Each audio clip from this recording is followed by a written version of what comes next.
विभाजन एक ऐसी त्रासदी है, या विभाजन का पूरा इतिहास एक ऐसी चीज है दुनिया के रिकॉर्डेड हिस्ट्री में, लिखित इतिहास की सबसे त्रासद घटनाओं में से एक है। ये कोई सामान्य घटना नहीं थी। आप 1.5 करोड़ लोग बिना किसी प्रायर सूचना के अचानक उनको भेड़ बकरियों की तरह से सीमा के एक तरफ से दूसरी तरफ खदेड़ दिया जाता है, दोनों तरफ से, लेकिन संख्या उसको देखनी पड़ेगी। दूसरी बात, 12 से 15 लाख लोगों की नृशंस हत्या होती है। बहुत क्रूएल, बहुत, जो ट्रेनें चलती थी, इन्होंने तो कहा दोनों तरफ से, लेकिन हम तो उधर की ही देख रहे हैं कि पाकिस्तान के से ट्रेनें चलती थी और भारत आती थी, जीवित 5000 लोग बैठते थे और सारे कटे हुए सर यहाँ पहुंचते थे। इसमें भी पंजाब का जो पार्टीशन है उस पर ढेर सारा काम हुआ। दुर्भाग्य से बंगाल का जो पार्टीशन था उस पर काम नहीं हुआ। डायरेक्ट टैक्सेशन डे की बात हो रही है। 16 अगस्त 1946 को डायरेक्ट टैक्सेशन डे घोषित हुआ था। अमृत बाजार पत्रिका, ये देखिए ना, ये उसकी क्लिपिंग है, कलकत्ता अंडर मॉब रूल, और नीचे लिखा हुआ है 161 पर्सन, संख्या बहुत कम है ये, किल्ड एंड ओवर 800 इंजर्ड। दूसरे दिन की रिपोर्ट है 2000 किल्ड एंड 8000 इंजर्ड।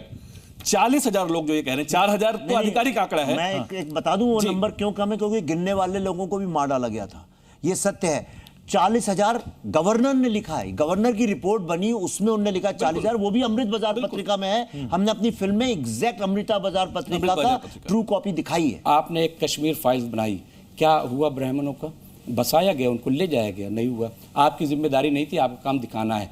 बहुत अच्छा है, आप दिखा दीजिए। मकसद क्या है? जो लोग आप कह रहे हो कि ढक रहे थे, छिपा रहे थे, छिपा नहीं रहे थे। हालात देश के ऐसे थे, देश को विकास की तरफ हमें ले जाना था, देश को हमें कत्लेआम की तरफ नहीं घसीटना था। इसलिए आप क्या कहना चाह रहे हैं? मैं सिर्फ ये कहना चाहता हूं, फिल्म आपने कहा कि फिल्म आपने मैं सिर्फ ये जानता हूं कि हिटलर का दौर पढ़िए, और हिटलर के दौर में किस तरह से फांसीवाद को लाया गया था। और ऐसे ही फिल्मकार, मैं कह रहा हूं, मैंने पढ़ा है, ऐसे ही फिल्मकार बहुत सारे तो छोड़ के चले गए थे कि हम ऐसी फिल्में नहीं बना सकते। अब मुकदमे में समय हो गया है जज साहब के फैसले का। जज साहब, आपका फैसला। देखिए, आपके विचार सुन के और जो आप कर रहे हो हमें बड़ा अच्छा लगा। आप सच सामने ला रहे हो, और अभी तक ये रहा है कि अमन शांति बनी रहे, दंगे ना हो, इसलिए आदमी चुप रहे। मगर सच्चाई सामने आनी चाहिए, और ज़रूर आनी चाहिए, चाहे किसी को पसंद हो या ना पसंद हो। बात ये, अगर आपकी फिल्म से किसी को आपत्ति है, कोई कह रहा है कि आप गलत तथ्य पे पिक्चर बना रहे हो, आप कोर्ट जाइए, FIR करना है, इसको कोई समाधान नहीं है। FIR करना सिर्फ ये है कि डराने के लिए कर रहे हो, वो बिल्कुल गलत है मेरे हिसाब से। उसकी जगह आप कोर्ट में जाके पिटीशन लगाइए, कोर्ट आपकी फिल्म देखेंगी, तथ्य को देखेंगी, फिर उसके बाद बताएंगी हाँ ये सच है, गलत है, या सही है, गलत है। तो कानून के हिसाब से चलना चाहिए। इस बात पे ना किसी को भड़कना चाहिए, ना इस पर कोई बेमतलब का एतराज़ करना चाहिए।